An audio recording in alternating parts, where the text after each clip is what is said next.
مفتاح اسماعیل صاحب، اوورال جو رزلٹ آپ نے دیکھا ہے مختلف پارٹیز کا، آپ کو یہی لگ رہا تھا، یہی ایکسپیکٹڈ ہے یا آر یو سرپرائزڈ؟ نہیں، آئی ایم سرپرائزڈ. میرے خیال سے رزلٹ جو تھا وہ توقع کے خلاف تھا کافی لوگوں کی، اور بالخصوص جو پنجاب میں پی ٹی آئی کی ایک اسٹرانگ لہر آئی تھی وہ سمجھ میں نہیں آ رہی تھی کہ وہ آئے گی. وہ ایک بڑی لہر پی ٹی آئی کی اسٹرانگ آئی ہے. تو اس کے علاوہ مطلب ایک یہ بڑی سرپرائز تھی. کے پی میں وی ایکسپیکٹڈ کہ P T I will do well. Karachi میں we sort of expected to P T I to do well. خیر ان دا ریزلٹس میں اتنے نہیں کیا، لیکن پنجاب میں جو کیا انہوں نے، جب شروع میں آپ کے ریزلٹس آ رہے تھے 6-8 بجے، جو اٹک تھا، گجرانوالا تھا، جہلم تھا، راول پنڈی ڈویژن تھا، ایون لاہور تھا فار دیٹ میٹر، تو وہاں پر پی ٹی آئی نے بہت اچھے مارجنز پوسٹ کیے اور وہ قابل حیرت بات تھی. اور نون لیگ جو دعویٰ کر رہی تھی کہ ہم سمپل میجورٹی لیں گے، لیکن ابھی بھی ان کے 73 کینڈیڈیٹس جیتے ہیں. آپ کے خیال میں کیا وجہ بھی؟ ووٹر نون لیگ کا نہیں نکلا. 97 کے اندر پیپلز پارٹی کا ووٹر نہیں نکلا تھا، اگر آپ کو یاد ہے، 97 کے اندر. اور اس کے بعد سے پنجاب میں پھر کبھی پیپلز پارٹی کو اتنا ووٹ نہیں ملے ماہ سوائے 2008 کے. اسی طرح نون کا ووٹر نہیں نکلا اور پی ٹی آئی کا ووٹر جو ہے وہ نکلا. آپ نے دیکھا کہ ووٹ پرسنٹیج اتنی نہیں بڑی ہے، لیکن پی ٹی آئی کا ووٹر نکلا ہے تو نون لیگ کا ووٹر نہیں نکلا. اگر آپ 25% انفلیشن ہے اور 1.5 سال سے 25% انفلیشن چل رہا ہے اور 40% پاکستانی خط غربت کے نیچے ہیں، تو کہیں نہ کہیں تو غصہ اتاریں گے نا وہ. تو یہ آپ کو نظر آ گیا کہ یہ آپ چاہے وہ بات کر سکتے ہیں 13 سے 18، 13 سے 17 کی، لیکن ریلیونٹ تو 22-23 ہی ہے نا. تو آپ کو لگتا ہے کہ غصے کا اظہار کیا ہے یا کمپلیسنٹ ہو گئے تھے اس لیے لوگ نہیں نکلے؟ چلے سمجھ لیجیے کمپلیسنٹ ہو گئے تھے. تو دوسرے والوں نے تو کیمپین ہی نہیں کری نا. دوسرے والوں نے تو مطلب انہوں نے پولنگ، مجھے یہ پتا ہے کہ جہاں جہاں ان کے پولنگ کیمپس نہیں تھے پی ٹی آئی والوں کے، ادھر سے جا کے ان کو ووٹ ملے ہیں. سو میں یہ سمجھتا ہوں کہ یہ ایکسپیکٹڈ نہیں تھا. میں کم از کم میں یہ ایکسپیکٹ نہیں کر رہا تھا کہ اتنی بڑی ویو نکلے گی. صحیح. اب سہیل بڑھائے صاحب، بظاہر یہ نظر آ رہا ہے کہ 3 صوبوں میں تو واضح ہے کہ کون سی پارٹی حکومت بنائے گی. وفاق کے لیے جوڑ توڑ ابھی بھی ہو رہا ہے، لیکن یہ تو میرے خیال سے بڑا آبویس ہے کہ جو وفاقی حکومت ہوگی وہ مضبوط نہیں ہوگی، اسپلٹ مینڈیٹ کولیشن گورنمنٹ ہوگی، لیکن صوبے بڑے اسٹرانگ ہوں گے. اس کو کیسے دیکھ رہے ہیں آپ آگے جاتے ہوئے؟ جی میرا خیال ہے پورا منظر واضح ہو گیا ہے. وفاقی حکومت کولیشن ہوگی، P M L N lead ہوگی، اور چاروں صوبوں کے بھی سامنے نظر آ رہا ہے کہ پنجاب میں بھی P M L N lead government ہوگی، اور بلوچستان کے اندر اسی طرح جس طرح پہلے گورنمنٹس بنتی ہیں اسی طرح کی گورنمنٹ ہوگی کہ ساری پارٹیاں بیٹھ کے کو ڈیل کریں گی. وزارتیں ایک دوسرے میں تقسیم ہوگی، ایک جس کی زیادہ سیٹیں ہوں گی اس کو وزارت اعلیٰ مل جائے گی. فی الحال نون لیگ آگے ہے، لیکن جو بھی ان کی انڈرسٹینڈنگ ہوگی وہ ہوگا. کے پی میں جو ہے سب سے بڑا جو آزاد گروپ ہے سپورٹڈ بائی تحریک انصاف، وہ کیا یہ مینج کر سکے گا کہ یا ان کی بھی گروپنگ ہو جائے گی؟ وہاں ابھی یہ سوال ہے. لیکن ظاہر ہے اب ان کی اتنی اکثریت ہے تو کے پی میں گورنمنٹ تو ان کی مدد سے، یا اگر وہ گروپ ٹوٹ گیا تو پھر الگ بات ہو سکتی ہے. اگر اسی طرح انٹیکٹ رہا تو پھر ان کی حکومت بنے گی، اور سندھ میں پیپلز پارٹی کی حکومت بنے گی. اور یہ واقعی ایسے لگ رہا ہے کہ اسٹرانگ جو ہیں وہ سیاسی حکومتیں جو ہیں صوبوں میں بنیں گی. اور آج کل جو آپ کو پتہ ہے نا کہ جب سے یہ سارا معاملہ ہوا ہے سارے اختیارات تو صوبوں کے پاس ہیں، سارے فنڈ صوبوں کے پاس ہیں. پہلے کسی زمانے میں وزیر اعظم ڈکٹیٹر ہوتا تھا، آج کل کا جو نیا ڈکٹیٹر ہے وہ چیف منسٹر ہے، جو سارے پیسے اپنی مرضی سے بانٹتا ہے اور نیچے کچھ نہیں دیتا، اوپر سے سب کچھ لے لیتا ہے. تو اس کی ڈی سینٹرلائزیشن کی ضرورت ہے. خرچ کرنے کے لامحدود اختیارات ہیں. اور جو ہے جب لوکل گورنمنٹ جھوٹا آتا بھی ہے، جھوٹا سچا، تو وہ بھی جس لوکل گورنمنٹ کو چاہے ڈسمس کر سکتا ہے. تو میرا یہ خیال ہے کہ فوراً یہ بھی کمٹ ہونا چاہیے سیاسی جماعتوں میں، جو بھی معاہدہ ہو کہ امیڈیٹلی لوکل گورنمنٹ کے الیکشن بھی ہونے چاہیے. اور جو این ایف سی جس طرح پروونشل جو نیشنل کمیشن ہے وہ فائنانس کمیشن وہ بھی بننا چاہیے، اور نیچے تک جو ہے وہ پیسے تقسیم ہونے چاہیے. صافی صاحب، بلوچستان میں ابھی ہم دیکھ رہے ہیں کہ پیپلز پارٹی کے 11 امیدوار جیتے ہیں، نون لیگ کے 10، جے یو ایف کے 9. کیا آپ کو وہاں پہ صورتحال نظر آ رہی ہے؟ دیکھیے، ایک تو وہاں پہ بھی کچھ بڑے اپسٹس ہوئے ہیں. مثلاً ڈیرہ بگٹی کو دیکھ لیجئے، پچھلی مرتبہ قومی اسمبلی بھی شاہ زین بگٹی نے جیتا، اور صوبائی اسمبلی کی سیٹ وہاں سے گورام بگٹی نے جیتی تھی، جو ان کے بھائی ہیں۔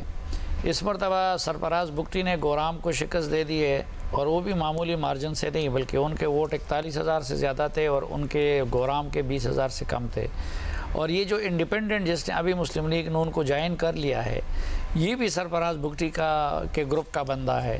تو ایک تو ڈیرہ بگٹی میں یہ ہوا ہے۔ دوسرا، اس مرتبہ نہیں لگتا، میں تھوڑا سا ادب کے ساتھ اختلاف کرنا چاہوں گا کہ ماضی کی حکومتوں کے برعکس حکومت بنے گی وہاں پہ، کیونکہ ایک تو دیکھیں کہ جو باپ جیسی جماعتیں تھیں ادھر، یا باپ جیسی جماعتیں ہوتی تھیں یا کہ لوکل قوم پرست جماعتیں ہوتی تھیں۔ تو لوکل قوم پرستوں نے بھی کوئی خاص کارکردگی نہیں دکھائی اور باپ نے بھی کوئی خاص کارکردگی نہیں دکھائی، اور سب سے اچھی پرفارمنس دی ہے پیپلز پارٹی نے 11 سیٹوں کی صورت میں، دوسرے نمبر پہ مسلم لیگ نون ہے اور تیسرے نمبر پہ JUI ہے۔ اب جو منظرنامہ بن رہا ہے تو اس سے لگتا یہی ہے کہ مرکز میں مگر مسلم لیگ نون پیپلز پارٹی کی بیکنگ سے حکومت بناتی ہے، اور یہاں پہ اپنی چند سیٹوں کی اکثریت کی بنیاد پہ وہ وزارت عظمیٰ کلیم کرتی ہے، تو پھر اسی اصول پہ ان کو وزارت اعلیٰ بلوچستان کا پیپلز پارٹی کو دینا ہوگا۔ اور جب JUI اور مسلم لیگ نون اور پیپلز پارٹی اگر مرکز میں اتحادی بنتے ہیں تو بلوچستان میں بھی یہ 3 جماعتیں مل کے حکومت بنا سکتے ہیں۔ تو موجودہ سینٹ چیئرمین جو ہیں وہ بھی الیکشن جیت گئے ہیں، وہ بھی شاید کوشش کر رہے تھے کہ میں وہ بھی کوشش کریں گے، لیکن وہ باپ پارٹی سے ہیں اور باپ پارٹی 4تھے نمبر پہ آئی ہوئی ہے۔ اور دوسرا، میں نہیں سمجھتا کہ مرکز سے اس مرتبہ ان کو مشکل ہے کہ سرپرستی مل جائے۔ سنجرانی صاحب کو کوئی مرکز سے تو سرفراز بگٹی کو پیپلز پارٹی میں انہوں نے جوائن بھی کی ہے، زرداری صاحب، تو ان کو سرپرستی مل سکتی ہے، یا دوسری صورت میں اگر مسلم لیگ نون کو وزارت اعلیٰ دی جاتی ہے تو جام کمال کو سرپرستی مل سکتی ہے۔ لیکن اس مرتبہ اس بات کا امکان کم ہے کہ مرکز سے اور مقتدرہ کی طرف سے سرپرستی مل جائے سنجرانی صاحب کو۔ صحیح ہے۔ شاہ صاحب، دعوے دار تو اس وقت تحریک انصاف کے لوگ بھی ہیں کہ ہم وفاق میں بھی حکومت بنائیں گے، خیبر پختونخوا میں بھی بنا لیں گے، پنجاب میں بھی بنا لیں گے۔ KP میں تو سمجھ آتا ہے، پنجاب میں بڑا مشکل ہے کیونکہ نون لیگ جو ہے آزاد امیدوار کو ساتھ ملا کر بآسانی حکومت بنا سکتی ہے، لیکن وفاق میں کیسے حکومت بنائیں گے؟ کیا اتنے نمبرز وہ اکٹھا کر سکیں گے؟ اس جواب سے پہلے صرف ایک کلیریفیکیشن اپنے ناظرین کو پھر دے دیں۔ انفیکٹ جو اب ریزلٹس اپڈیٹ ہوئے ہیں اس میں آپ کو ایک اور فرق نظر آئے گا۔ جب یہ پروگرام آغاز کیا 76 اب ہو چکی ہیں نون لیگ کے وننگ کینڈیڈیٹس کی تعداد، پہلے 73 تھی، کیونکہ جیسے میں نے شو کے شروع میں بتایا 3 جو آزاد امیدوار تھے جن کو بیکنگ حاصل تھی نون لیگ کی، اب وہ باقاعدہ نون لیگ میں شمولیت کا اعلان کر چکے ہیں، اس لیے نون لیگ کے نمبر 73 سے اب 76 ہو گئے ہیں، اور جو آزاد امیدوار تھے ان کی تعداد 9 سے کم ہو کے 6 ہو گئی ہے، اور جو PTI کے آزاد امیدوار ہیں ان کی تعداد آپ دیکھ سکتے ہیں وہ ابھی بھی 92 ہے۔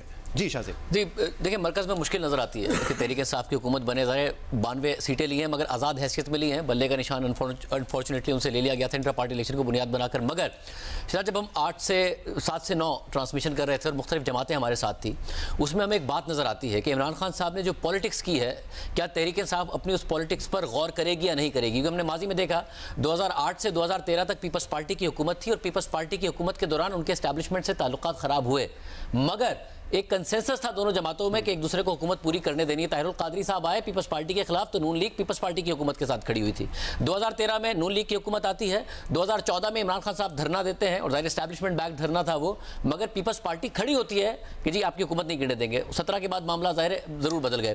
اس وقت خان صاحب نے جو پالیٹکس کی ہے وہ پالیٹکس یہ ہے کہ میں ایماندار، باقی سارے کرپٹ بھی میرے ساتھ مل گئے تو ایماندار مجھے چھوڑ گئے تو کرپٹ، اس کے علاوہ باقی سارے کرپٹ، باقی سارے جو ہیں ان کے خلاف وہ اسلام کو بھی انہوں نے استعمال کیا، انہیں غدار بھی کہا، اور یعنی کہ غدار وہ، کرپٹ وہ، جو بھی میرے مخالف۔ اور یہ انہوں نے صرف اور صرف اس میں نہیں کیا کہ پولیٹیشنز، بلکہ میڈیا میں بھی انہوں نے یہی کیا کہ جو میرے حق میں بات کرے گا، میرے جلسوں میں آ کے میرے ساتھ تقریر کرے گا، میرے فنکشنز میں میرے ساتھ کھڑا ہوگا، وہی صحافی ہے۔ آزاد صحافت کو اور تحقیقاتی صحافت کو انہوں نے جرم بنا دیا تھا کہ میرے خلاف بات کی ہے تو آپ لفافہ، یا تو آپ نے پھر کسی باہر کے ملک سے پیسے لیے ہوئے یا سیاسی جماعت سے پیسے لیے ہوئے۔ اب مسئلہ یہ ہو رہا ہے کہ پیپلز پارٹی سے ہم نے پوچھا، انہوں نے کہا نون لیگ پر ہمیں بڑے اعتراضات ہیں، ہمیں نہیں اچھا لگا جو ہم نے 16 ماہ ان کی حکومت بنائی، ان کے ساتھ حکومت چلائی۔ ہم نے پوچھا عمران خان تو آپشن اوپن ضرور کہا، مگر انہوں نے کہا کہ عمران خان صاحب کے ساتھ بطور پرائم منسٹر مراد علی شاہ صاحب نے کہا میرا ورسٹ ایکسپیرینس تھا، وہ لینڈ کرتے تھے تو میں بطور چیف منسٹر انہیں لینے جانا چاہتا تھا، وہ بتاتے نہیں تھے، یعنی کہ وہ ساتھ تصویر نہیں کھنچوانا چاہتے تھے ایک چیف منسٹر کے ساتھ۔ شہباز شریف کی انہوں نے تعریف کی کہ ایک اچھا ایکسپیرینس تھا۔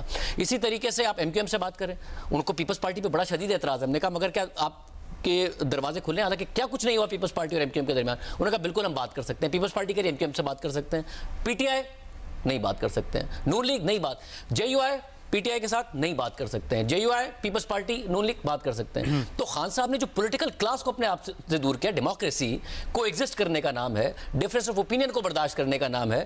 عمران خان صاحب نے جو پالیٹکس کی ہے ظاہر ان کو فائدہ ہوا ہے، مگر وہ اتنی نفرت کی پالیٹکس ہے کہ دوسری پولیٹیکل کلاس ایکسیپٹیبل نہیں ہے، دوسرا پولیٹیکل اوپینین مجھے ایکسیپٹیبل نہیں ہے، جس کی وجہ سے ان کے ساتھ جانے کو تیار نہیں ہے۔ اس کی ایک مسئلہ یہ ہے کہ پہلے پنجاب میں جو اکثریت لیتا تھا وہ مرکز میں حکومت بناتا تھا، اب پنجاب میں ایکسپیکٹڈ یہی تھا کہ اسپلٹ مینڈیٹ آئے گا، مگر کیونکہ پی ٹی آئی کو اتنا زیادہ ریاستی مشینری کا پریشر ان کے اوپر تھا کہ لگ رہا تھا کہ شاید نون لیگ لے جائے، مگر نہیں لیا۔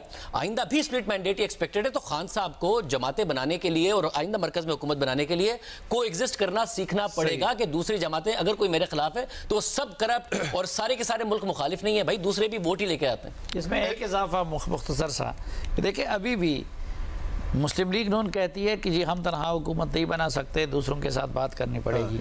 پیپلز پارٹی بھی بلاول صاحب کو جب ہم نے سنا تو وہ بھی یہ کہہ رہے تھے کہ ہمیں دوسروں کے ساتھ لے کے چلنا پڑے گا، لیکن پی ٹی آئی وہ اکیلے میں کہہ رہے کہ نہیں ہم تو اکیلے میں حکومت ابھی بھی کہہ رہے ہیں کہ بنائیں گے، لیکن بنائیں گے اکیلے میں، کیونکہ کوئی بات نہیں کرتے گور صاحب ایک ریکنسیلیشن والے آدمی ہیں، مگر انہیں بھی پتا ہے کہ جس مومنٹ پہ میں کہوں گا کہ ہم پیپلز پارٹی یا نون لیگ کو کنسیڈر کر سکتے ہیں تو پارٹی کا جو بیانیہ اور خان صاحب اتنا ایکسٹریم پہ لے گئے کہ پارٹی کے لوگ میرے خلاف ہو جائیں گے، تو انہیں یہ اچھی طرح اندازہ ہے۔